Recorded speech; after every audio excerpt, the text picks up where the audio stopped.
Lembrei. Pronto.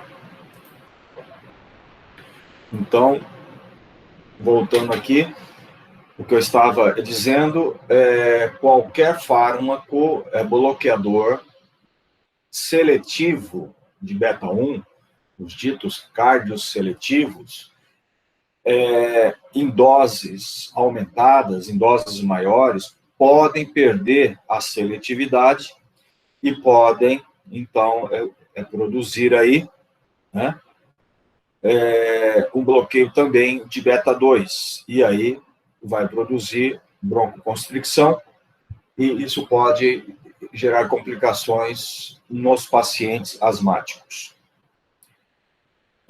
Disfunção no nó sinoatrial ou nó atrioventricular. O que é um nó sinusal? O que é um nó atrioventricular? Vocês lembram? Fisiologia?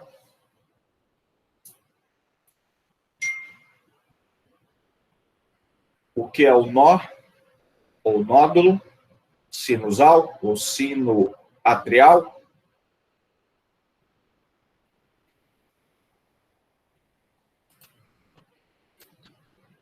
Vamos, gente, responde. Sim ou não?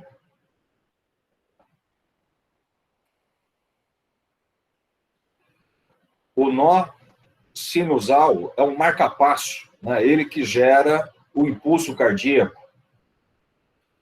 E o nó atrioventricular é o que vai retardar o impulso cardíaco atrial para o ventrículo, né? Então, ele que vai fazer o átrio se contrair primeiro e depois o ventrículo, né? Então, esses nós, tá, eles são importantes. Um que gera e o outro que acaba controlando a condução. Uma disfunção, tá, em qualquer um desses nó sinusal ou atrioventricular, tem como contraindicação o uso de beta-bloqueador, né? Porque o beta-1 é que vai estimular o funcionamento deles. Então, se você tiver alguma disfunção deles, não deve usar o bloqueador beta. Pacientes com diabetes. Pacientes com diabetes dependente de insulina. Gente, o paciente que faz uso de insulina, tá, quando ele toma a insulina, ele pode ter um pico de hipoglicemia, hipo. E quando ele tem essa hipo, ele vai precisar de um estímulo hepático e muscular para quebra de glicogênio e reposição de glicose. Só que quem faz esses estímulos é receptores beta, tanto hepático quanto o muscular. É o beta que vai estimular a quebra do glicogênio em glicose. Então, se esse paciente faz uso de insulina e usar um bloqueador beta, ele pode comprometer essa reposição de glicose. E aí que esse paciente pode entrar numa hipoglicemia, tá? Hipoglicemia. E aí vem outro detalhe. O paciente, quando entra em hipoglicemia, tem alguns alertas que avisam ele do estado hipoglicêmico. 2 alertas importantes: taquicardia e tremores. São alertas para avisar o paciente que ele está entrando numa hipoglicemia. E aí ele procura uma bala, um doce para repor. Então, quem tem o hábito, quem costuma fazer hipoglicemia, já reconhece essa manifestação. Só que esse paciente que está fazendo, que está usando a insulina, está usando o bloqueador beta, ele vai ter a hipoglicemia, só que ele não vai ter o alerta, ele fica sem esse alerta. Por quê? Porque a taquicardia é o beta-1 cardíaco que faz. Os tremores também é o beta-1 e beta-2 muscular. Então, ele não vai ter esse alerta. E isso é perigoso. O paciente pode mergulhar numa hipoglicemia. E aí ele perde a consciência, ele cai na rua, ele provoca um acidente. Então, isso é perigoso, tá? Então, o paciente que faz uso de insulina, se for preciso utilizar o bloqueador beta, tem que fazer um controle muito rígido. Entendido isso? Ok?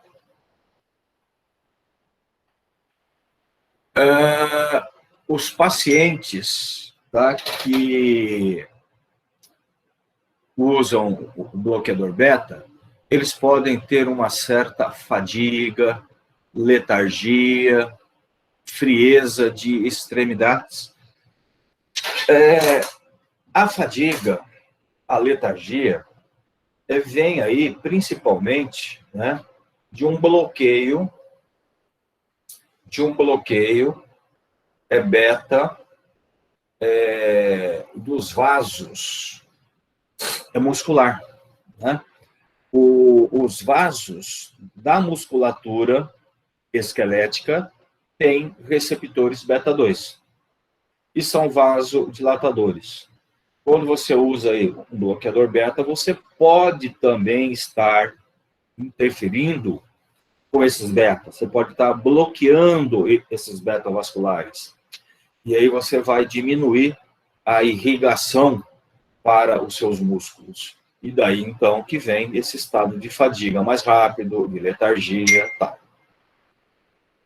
A frieza de extremidades. A frieza de extremidades é o seguinte: existe uma microcirculação periférica,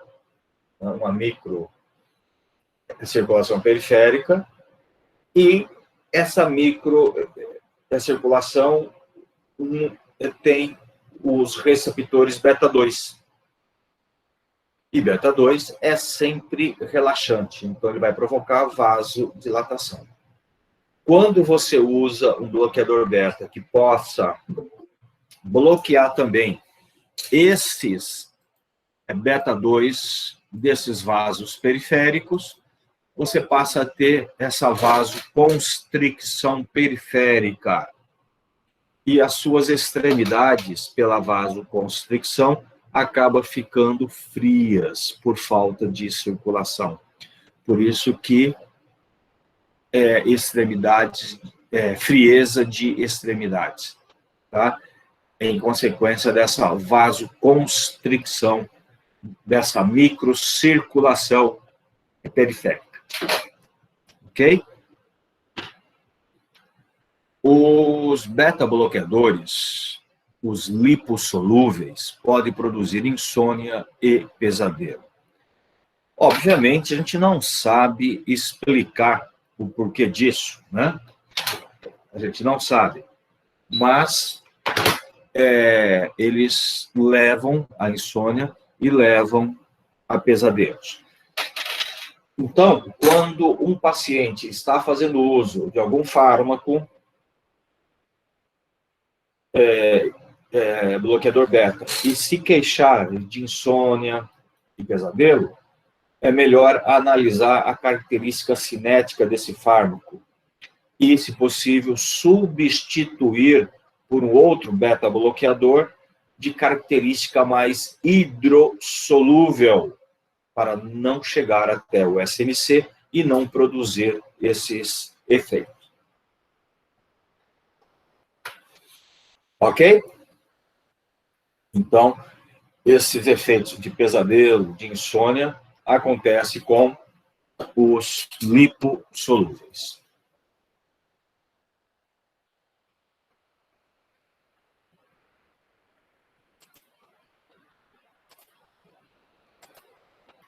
Muito bem. Os bloqueadores beta, eles podem induzir alterações do perfil lipídico através do aumento de triglicerídeos. Então, quem usa bloqueador beta precisa, né, de tempos em tempos, fazer aí um controle bioquímico, né, para ver a taxa de colesterol, triglicérides, essas coisas todas, porque o bloqueador beta pode induzir esse aumento. Reduzem a morte em pacientes infartados. Por outro lado, ele é um protetor, né, em pacientes infartados. Todo paciente infartado, gente, vai usar um beta-bloqueador, tá? Não tem como, porque o beta-bloqueador vai proteger o coração desse paciente infartado. O coração vai trabalhar mais calmo, com uma frequência menor, vai se esforçar menos. Então, ele vai promover no coração uma proteção. Tá? Pacientes idosos e afro-americanos tendem a apresentar menor efeito anti-hipertensivo.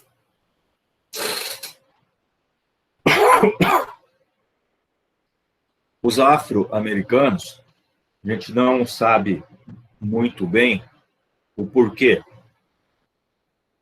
mas o paciente idoso é o seguinte: enquanto o paciente é mais jovem, né, há um predomínio de receptor beta. Com o envelhecimento, você vai tendo uma diminuição do beta e um aumento dos receptores alfa. Então, no idoso, você vai ter uma prevalência de receptores alfa. É por isso, então, que um bloqueador beta não resulta em bom efeito antihipertensivo em paciente idoso, tá? O idoso a gente vai ver uma outra classe aí que é mais indicado para ele. Ok? Tudo bem, gente?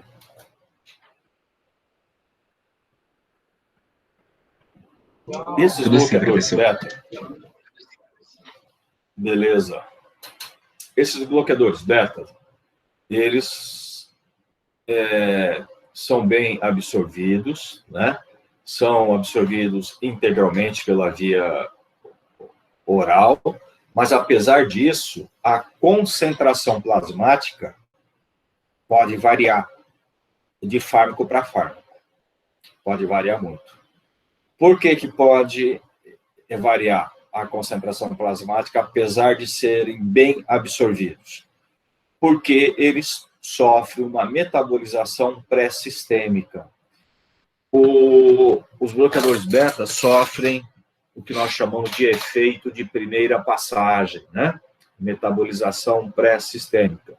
Você administra, ele é absorvido, antes dele ir para a circulação sistêmica, ele passa pelo fígado. E passando pelo fígado, ele já sofre uma metabolização. E uma grande parte dele se perde já. Então, é por isso que a gente chama de metabolização pré-sistêmica. O propanolol, que é um beta-bloqueador inespecífico, né, bastante utilizado, ele sofre a metabolização em torno de 50%. Veja, é uma quantidade significativa. Metade dele é perdido, né? Então, aí, a meia-vida vai variar muito de fármaco para fármaco, né? Por causa disso daqui. o tempo de efeito maior que a meia-vida. Muitos deles têm uma meia-vida curta, mas o tempo de ação dele permanece até por mais tempo. A dose é variável de paciente para paciente e de fármaco para fármaco. Então, é muito variável. Os bloqueadores beta, você precisa ir avaliando a cada paciente. E trabalhando com uma dose baixa, a necessidade de aumentar você vai aumentando, mas você precisa ir controlando e vendo a resposta que esse paciente vai ter. É muito individualizada. Não adianta você querer receitar de baseada, né? Receitar o mesmo fármaco, a mesma dose, é para todo mundo. Não funciona desse jeito, tá? É muito variável de fármaco para fármaco. E aqui, esse dado aqui, o propanolol sofre metabolização pré-sistêmica em torno de 50%. Qual a importância disso para nós, gente? Vamos supor, um paciente usa 80 miligramas de propanolol via oral. Aí esse paciente foi internado.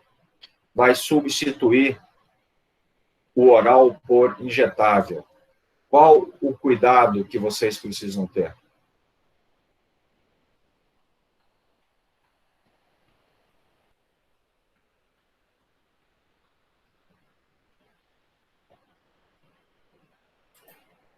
A Sabrina respondeu no chat, professora.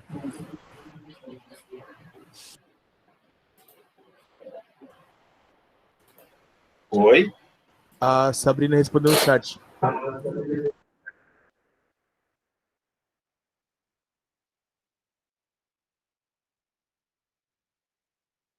Por que dá 40, Sabrina?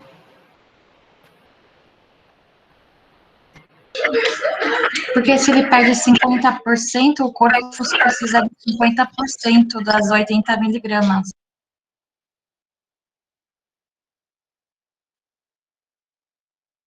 Então, se você tem o microfone, por que você não fala no microfone em vez de ficar escrevendo no chat que eu não vejo?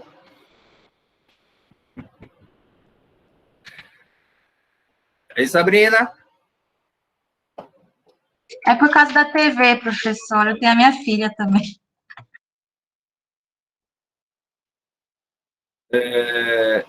Então, a Sabrina respondeu certo, né? Se é um fármaco que você perde 50% na metabolização, antes de chegar na circulação sistêmica, então, se eu vou dar injetável, eu tenho que reduzir 50% da dose, porque ele já vai direto para a circulação. Ele não vai perder esses 50% na eliminação pré-sistêmica, né? Então, eu tenho que diminuir a dose em 50%. Isso é importante, gente. Entenderam isso? Ok? Muito bem. Alguns exemplos só de beta-bloqueadores, né? A gente usa muito o propanolol, que ele é inespecífico. O metoprolol está sendo bastante utilizado. Ele é seletivo para beta-1. O atenolol também é um seletivo para beta-1. O timolol, a gente usa ele em colírio, tá, gente? A gente não usa ele em cardiologia, a gente usa mais em oftalmologia. O timolol é um bloqueador beta em colírio, a gente usa para glaucoma, tá? Professor, todo beta-bloqueador, ele apresenta esse sufixo de LOL, né, no final da frase, da palavra? Isso aí praticamente todos eles, mas não é nada que seja obrigatório, tá? Entendi. Isso aí mais é a indústria que e coloca esses nomes. Tá?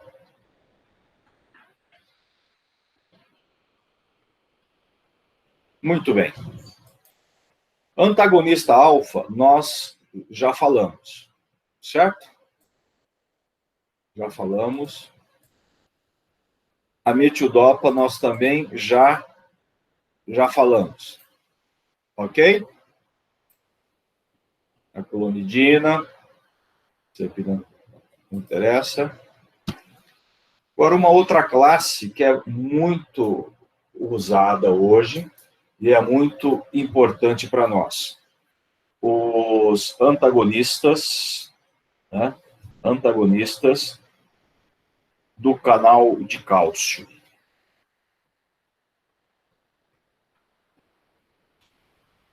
Antagonista do canal de cálcio.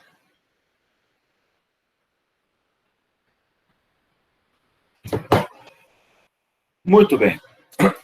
Então, vamos lá comentar um pouquinho.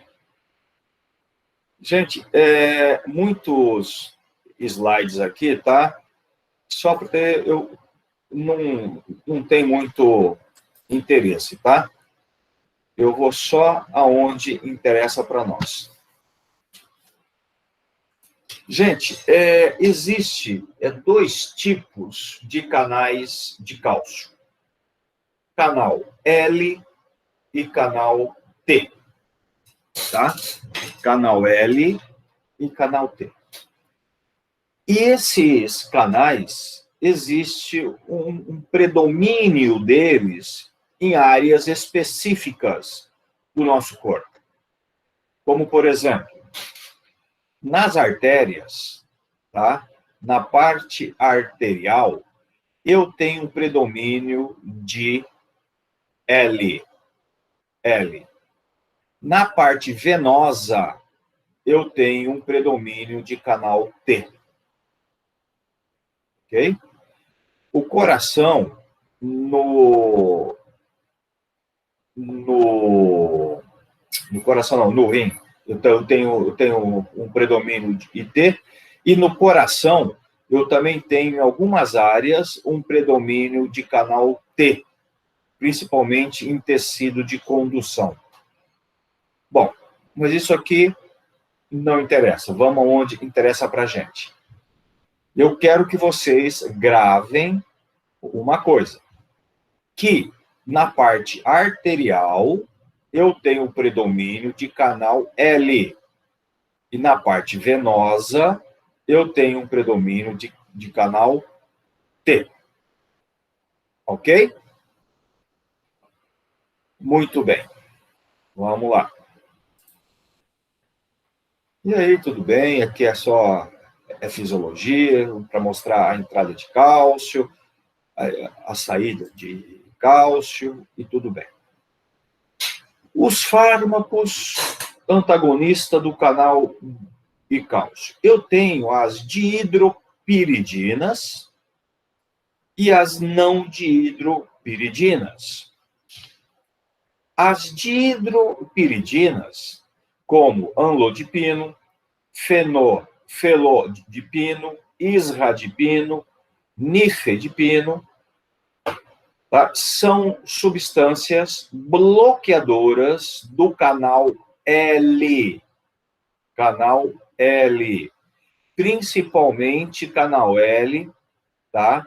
Predominante nos vasos arteriais. Os não dihidropiridínicos, como o diltiazem e verapamil, eles não têm muita afinidade ao canal L do vaso. O diltiazem até mais ou menos, mas o verapamil, ele é mais seletivo para o músculo cardíaco.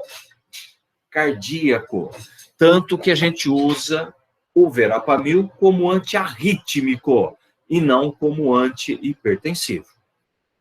Ok? Então, como antihipertensivo, nós temos as dihidropiridinas, amlodipina, felodipino, isradipino e nifedipino.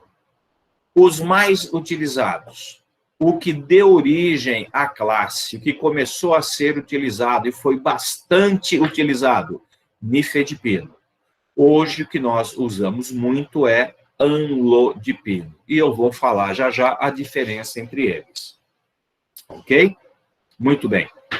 Bloqueadores do canal L de cálcio, bloqueando o fluxo intracelular de cálcio. Chegaram a sintetizar um fármaco, o tetralol, que era o mirbefradil, né? Era um bloqueador do canal T e canal L. Ele foi retirado do mercado. Por que foi retirado? Porque ele bloqueava tanto L quanto T, e ele bloqueava o coração, e ele dava parada cardíaca. Aí tiraram. Então, por isso que a gente usa hoje os dihidropiridinas como antihipertensivo, e como antiarrítmico, os não dihidropiridinas, no caso, o verapamil. Esse daqui a gente não usa mais. Muito bem. Bom, aqui está falando das propriedades, tal, muita coisa, é pura fisiologia. Eu vou pular isso aqui e vou falar dos fármacos, ok? Só que antes de eu falar aqui, eu vou fazer um comentário sobre esses dois fármacos. É o seguinte, eu disse para vocês que o primeiro fármaco a ser utilizado foi a nifedipina, ou nifedipino, tanto faz, que a gente tem ainda no mercado até hoje, é o Adalat, o Oxcord, né? É representante dessa classe. Esse fármaco, ele tem uma característica. Ele é rapidamente absorvido e tem um início de ação rápido. Então, ele é rapidamente absorvido e age rapidamente. Bom, quando esse fármaco ele age rapidamente, tá? Ele dilata bem as artérias e a pressão ela cai drasticamente, ela cai rápido. E aí, quando nós temos esse tipo de ação, vocês sabem que o nosso organismo ele reage contra isso daí, né? E ele começa a trabalhar contra isso. Então, esse fármaco ele provoca vários efeitos compensatórios. Mas esse início, tá, de efeito rápido, só que também tem uma meia-vida curta. Então, ele tem uma ação rápida, e rapidamente também ele cai a concentração plasmática dele. Então, essa variação na concentração plasmática a curto prazo leva também, como um mecanismo compensatório, a liberação de noradrenalina, a uma descarga de noradrenalina. E essa descarga de noradrenalina pode vir como consequência, né, um aumento do trabalho cardíaco, pode gerar um infarto, pode gerar um AVC, tá? É isquêmico. Então, algumas coisas dessas. E aí, para evitar esses efeitos adversos, tá? É que foram desenvolvendo algumas formas farmacêuticas para a nifedipina, para que ela não tenha uma absorção rápida e o início de efeito rápido. Foi feito, então, as preparações farmacêuticas, né, de liberação controlada, para que o fármaco fosse sendo liberado lentamente, para começar o efeito mais lentamente. Aí que surgiu aquelas formas, o Adalat Retard, Adalat Aureus, né? Algumas formas farmacêuticas para liberação lenta, a liberação programada do fármaco. Mas tem um detalhe aí ainda importante. O paciente hipertenso, tá? Então, o organismo dele está habituado com um nível pressórico aumentado. E aí, a pressão de irrigação cerebral, ela acompanha esse aumento de pressão arterial. Então, quando você passa a ter um nível pressórico aumentado, você precisa de um aumento também da pressão de ejeção de irrigação para o seu cérebro. E tudo bem, isso é adaptado. Aí, preste atenção. Quando você toma a nifedipina, que a redução de pressão é rápida e reduz a pressão rapidamente, você perde a perfusão cerebral. A nifedipina, ela foi, por muito tempo, utilizada em ambulatório de urgência e de emergência, em umas cápsulas gelatinosas, né? Então, se o paciente chegava lá com uma pressão muito alta, eles furavam aquela cápsula e esguichavam embaixo da língua a nifedipina. E deixava o paciente lá. 20 minutinhos, a pressão que estava 20 vinha para 12, despencava. Aí mandava aquele paciente para casa e o paciente ia embora. Daí 1 hora, 2 horas, o paciente retornava com AVE isquêmico. Por quê? Perdeu a pressão de perfusão cerebral. Professora. Aí isso... Oi. Sim? Isso também acontece isso também acontece com captopril, né? Não de dar o AVE, mas do paciente chegar com a pressão muito alta e pegar um comprimido, deveria ser utilizado como comprimido, mas usam como sublingual. Pelo menos fizeram isso comigo uma vez no hospital. Isso aí, entendeu o que eu vou falar com vocês em uma outra aula, tá? Sim, que é uma prática médica errada. Errada. Né? O captopril, eles estão utilizando embaixo da língua, mas é uma coisa errada, não deve ser feito isso. Porque o captopril, ele é comprimido, e ele é ácido. Ele tem que ser deglutido, é via oral, não pode pôr embaixo da língua. Tá?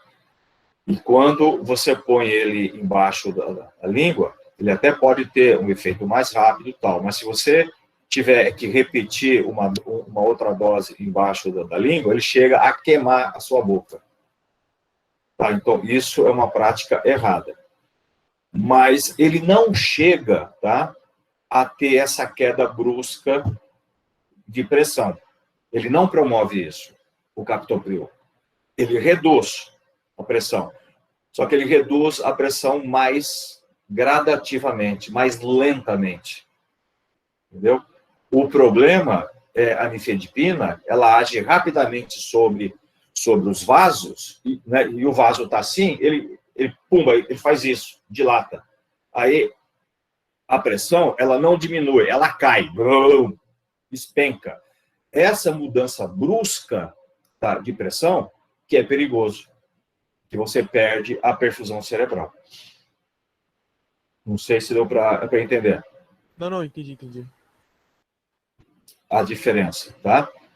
Uma coisa é você ir reduzindo a pressão gradativamente. Uma outra coisa é você pegar a pressão de 20 e trazer para 10, entendeu? Tanto que hoje é proibido fazer isso. Tá? Não se faz isso. Você tem que ir reduzindo a pressão gradativamente, tá? E com a nifedipina acontecia isso. Esguichava ela embaixo da boca, a pressão despencava e dava esses problemas todos. Aí foi proibido usar a nifedipina. Proibiram. Daí que começaram a usar o captopril. O captopril, ele entrou depois da proibição da nifedipina. Professor, e Oi. nesse caso, se reduzisse a dose da nifedipina? Não, mas não é tanto uma questão de dose, e sim o início de efeito, que é muito rápido. Tá? É uma questão cinética dela. É ela. Entendi. Entendeu? Você até pode dar uma dose menor, mas essa dose também vai agir rapidamente. Pode ser que não reduza tanto, mas a pressão também vai cair, certo? Rapidamente. É esse o problema. É diferente da amlodipina, que eu vou falar agora para vocês. Então, a nifedipina, ela foi muito utilizada, depois ela foi proibida. Gente, essa proibição que eu estou falando é de usá-la na urgência e emergência, tá? Mas você pode usar ela no controle da hipertensão, tá? Via oral, comprimido, tudo bem. Então, tem gente que ainda usa ela, mas em comprimido. Não dessa forma, tá? Embaixo da língua para urgência, ok? Para esse tipo de ação é que foi proibida. Aí, percebendo esses efeitos, a indústria farmacêutica começou a trabalhar num outro fármaco, né? Porque, a princípio, esses fármacos bloqueadores de canal de cálcio são promissores, né, para hipertensão. Então, eles começaram a trabalhar. E aí foi desenvolvido a amlodipina, uma diferença muito grande nas características cinéticas. A amlodipina, ao contrário da nifedipina, ela tem ela tem uma absorção lenta. Ela vai sendo absorvida lentamente. Com isso, ela tem um início de ação também lento. E o efeito dela é prolongado. Veja a diferença. A nifedipina, absorção rápida, início de ação rápida e meia-vida curta. Amlodipina, absorção lenta, início de efeito lento e meia-vida longa. Tudo ao contrário. Né? E ela provoca essa vasodilatação periférica, coronariana, semelhante à nifedipina. Mas ela provoca menos efeito de taquicardia, é reflexa, tá? Porque ela desenvolve menor efeito simpático. Tá? E por que ela provoca esse menor efeito simpático? Justamente por ela iniciar a ação de forma lenta. Ela começa de uma forma bem lenta, ela diminui a pressão de forma lenta, e isso vai desencadear uns efeitos reflexo muito menores. Tá? Então, quando ela começou a ser utilizada e perceberam essa diferença, esses efeitos, a amlodipina passou a ser usada muito no mercado. E hoje a gente usa muito ela. Tá? E a nifedipina deixou de ter aquele interesse clínico, apesar de ainda ter. Tá? Esses outros fármacos eu nem vou falar, tá? Que isso aí não interessa para a gente. O verapamil, que eu falei para vocês, é usado mais como antiarrítmico, o diltiazem também não interessa para nós. Então, gente, eu quero chamar a atenção para vocês para a diferença importantíssima da amlodipina e nifedipina. Nifedipina, absorção rápida, início de ação rápido, meia-vida curta. E isso causa uma variação muito grande na meia-vida dela e causa mais efeitos adversos. Amlodipina, absorção lenta, início de ação lento e efeito prolongado. Então, aí ela não causa tantos efeitos adversos, certo?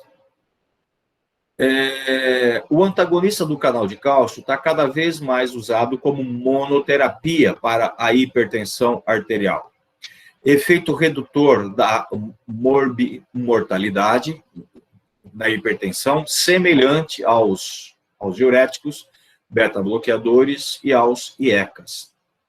Quando comparado a outros antihipertensivos, parece reduzir mais eventos cerebrovasculares e menos eventos cardíacos, além de possuir maior propensão a desencadear insuficiência cardíaca. Então, veja aqui a complicaçãozinha, né? Contudo, em média, seu efeito na mortalidade é similar. Muito bem. Excelente ação antihipertensiva em idosos, especialmente se hipertensão sistólica isolada. Gente, deixa eu comentar aqui uma coisa. Esses antagonistas do canal de cálcio, a eficácia deles em relação à idade, a gente vai perceber. Até a faixa dos 40 anos, a resposta antihipertensiva desses fármacos é muito baixa. Se eu não me engano, em torno de 20%. Então, a resposta é muito baixa. De 40 a 60, em torno aí, a média dos 50 anos, a resposta clínica sobe para 50%, mas ainda é baixa. Né? Agora, se eu pegar um paciente acima de 60 anos, tá? A resposta clínica sobe para 80%. Veja a diferença, 80%. Então, esse fármaco, ele deve ser utilizado no paciente idoso. É onde a resposta vai ser muito superior.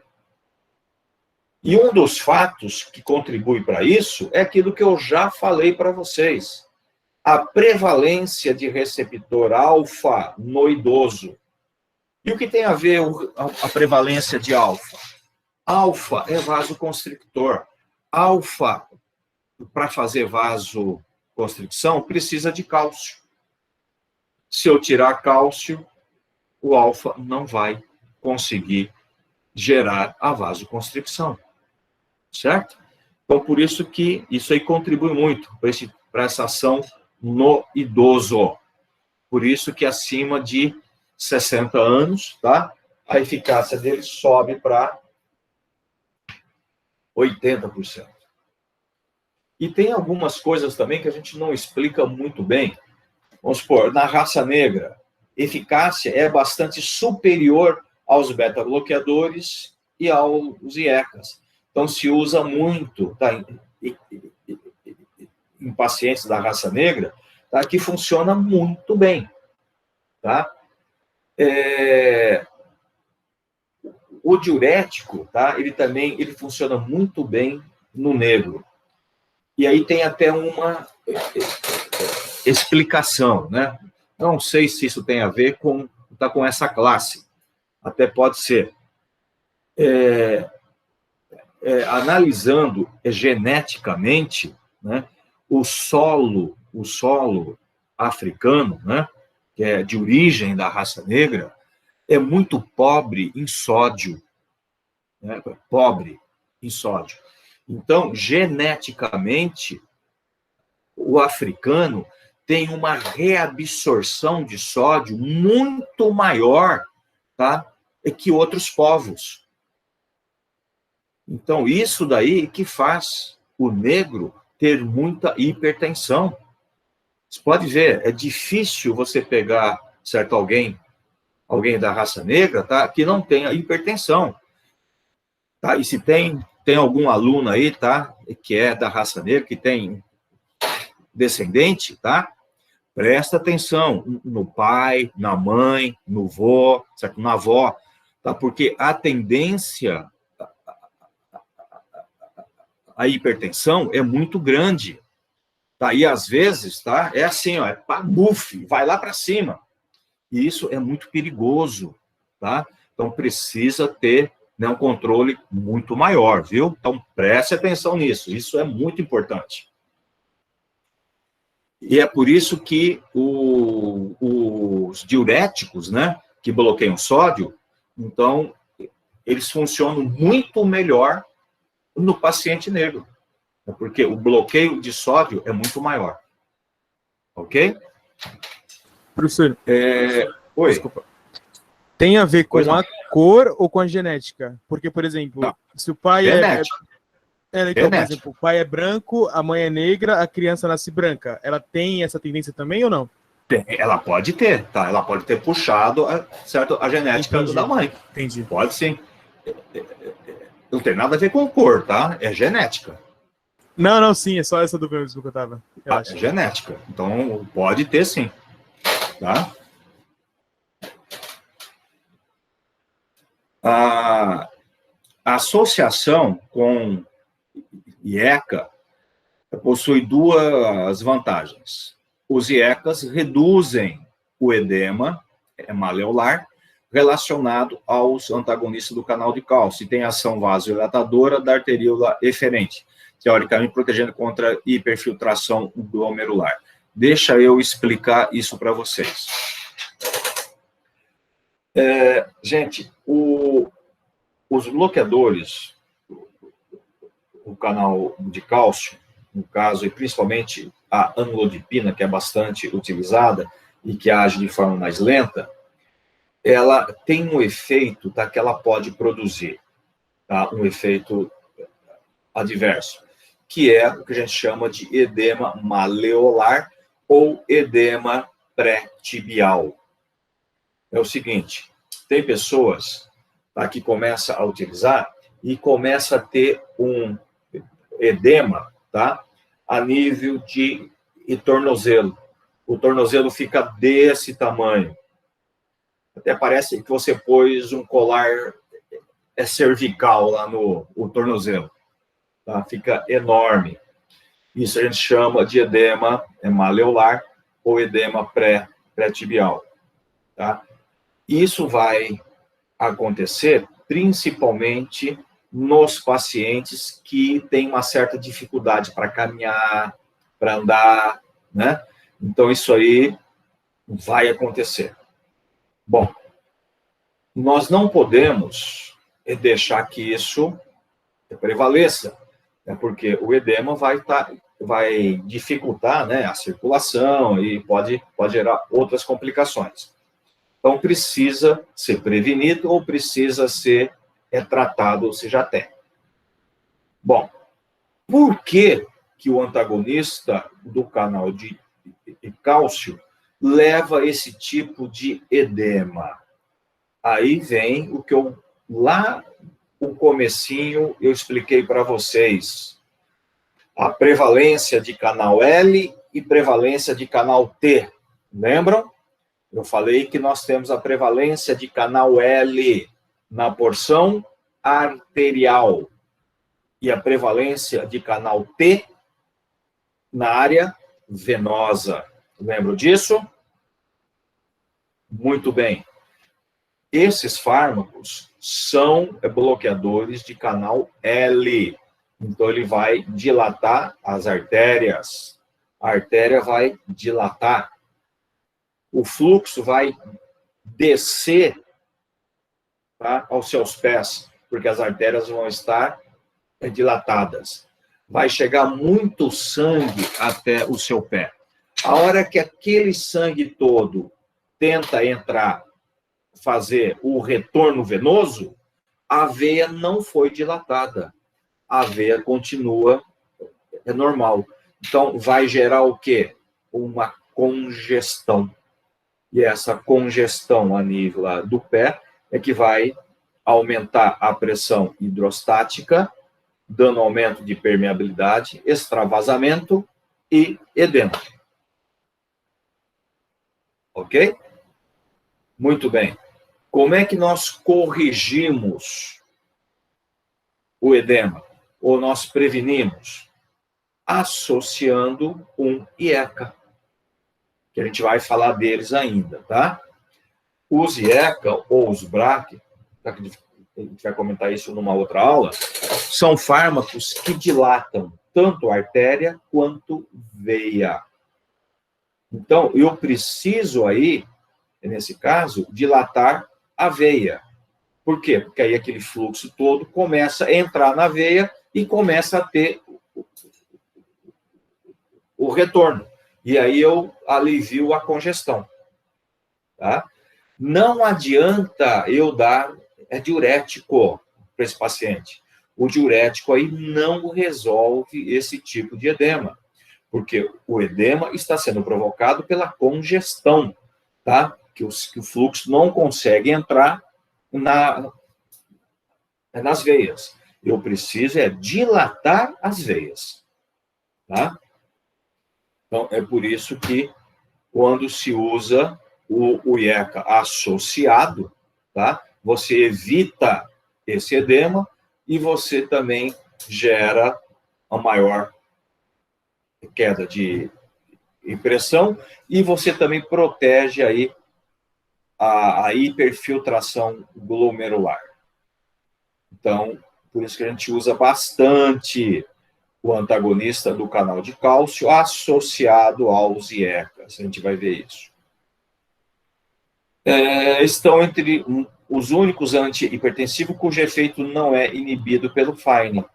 Então, os antagonistas de canal e cálcio, tá? Você pode associar um FAINE, né, se precisar, que ele não vai interferir no efeito antihipertensivo. Ele não interfere nos antagonistas de canal e cálcio. Não tem nada a ver com as prostaglandinas. Ok? Aí, não interessa, efeito adverso, a gente já comentou, não interessa. Aqui, tudo que é diltiazem e verapamil, vocês tiram, tá? Não interessa para nós. A gente já comentou.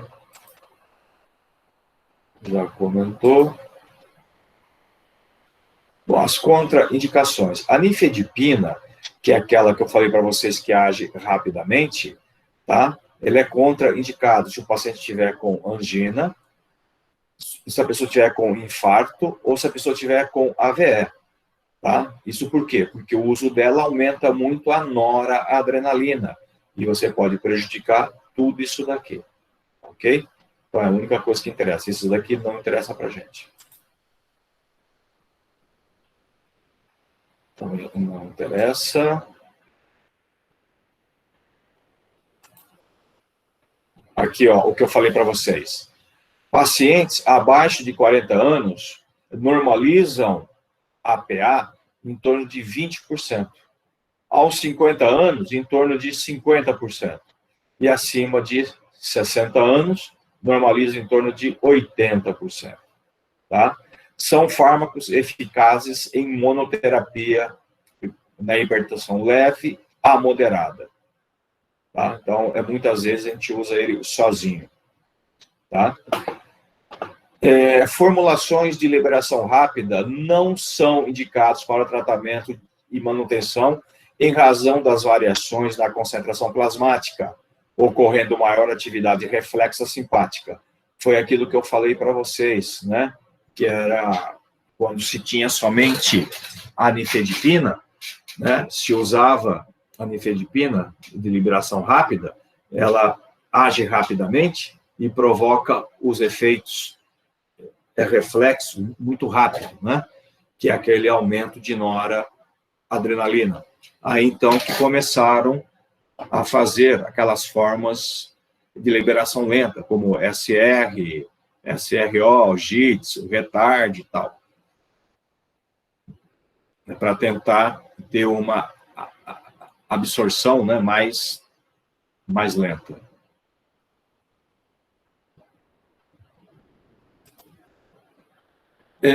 Esses fármacos podem promover constipação intestinal. Por que constipação?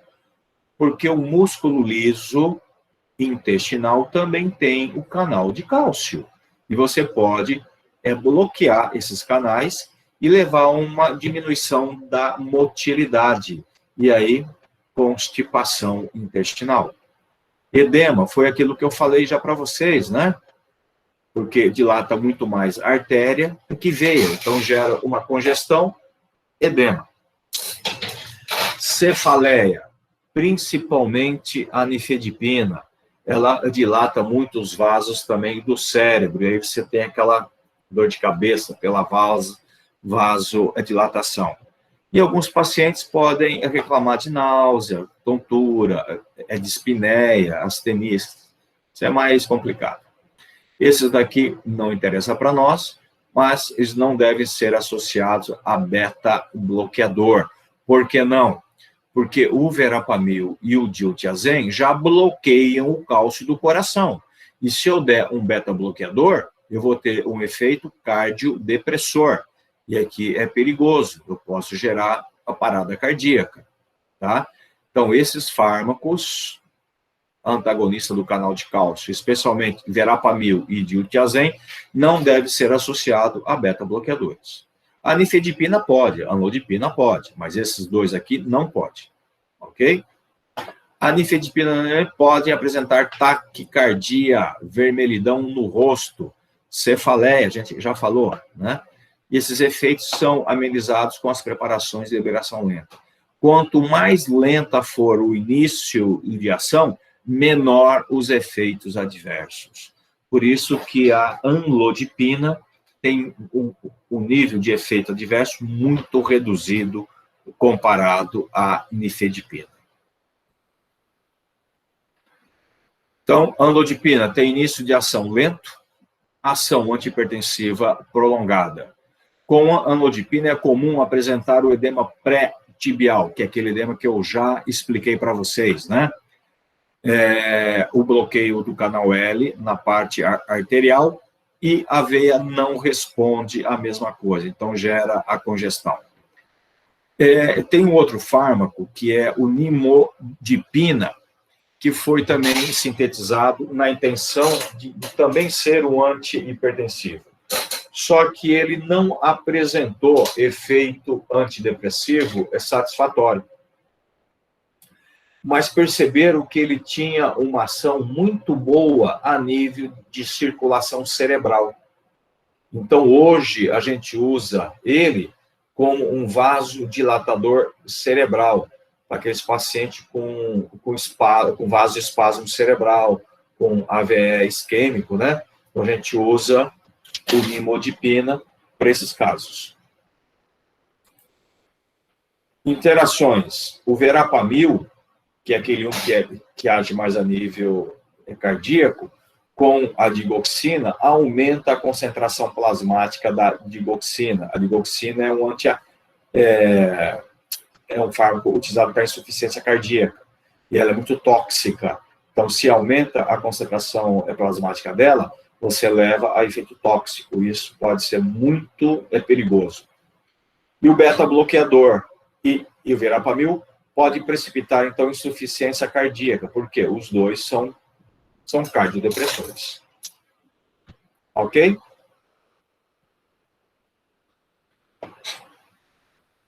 E aí,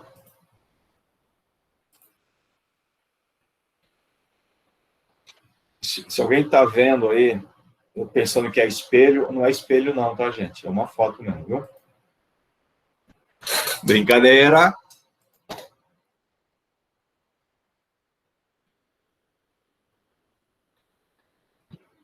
Falei demais. Cansei. Dúvidas sobre os antagonistas do canal de cálcio?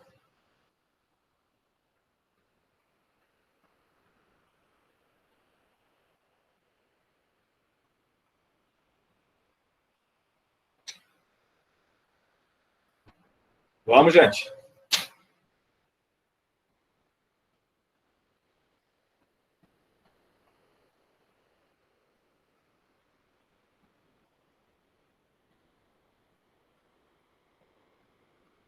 Professor, semana que vem já é prova, né? Oi? Oi? Eu falei, semana que Não. vem já é prova. Sim, semana que vem é a nossa prova, né? Sim, E aí? Tudo certo? espero que sim.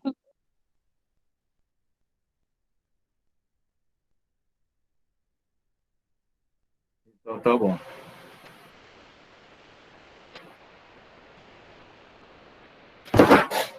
Muito bem, gente.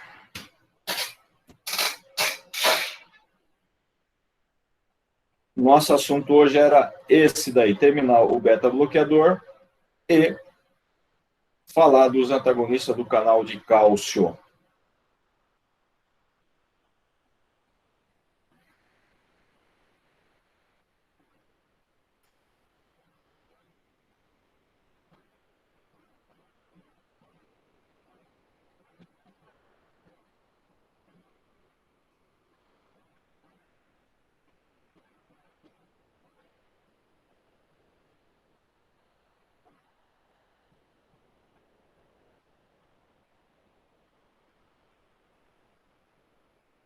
Nós estamos bem adiantados, viu?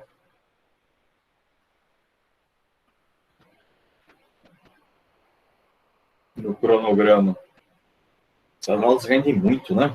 Ninguém fala nada, não sou eu que falo.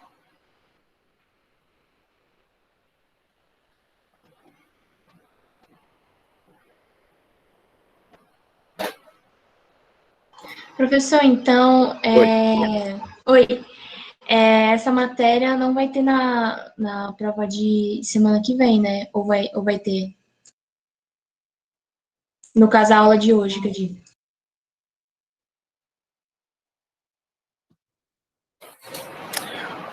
E por que não?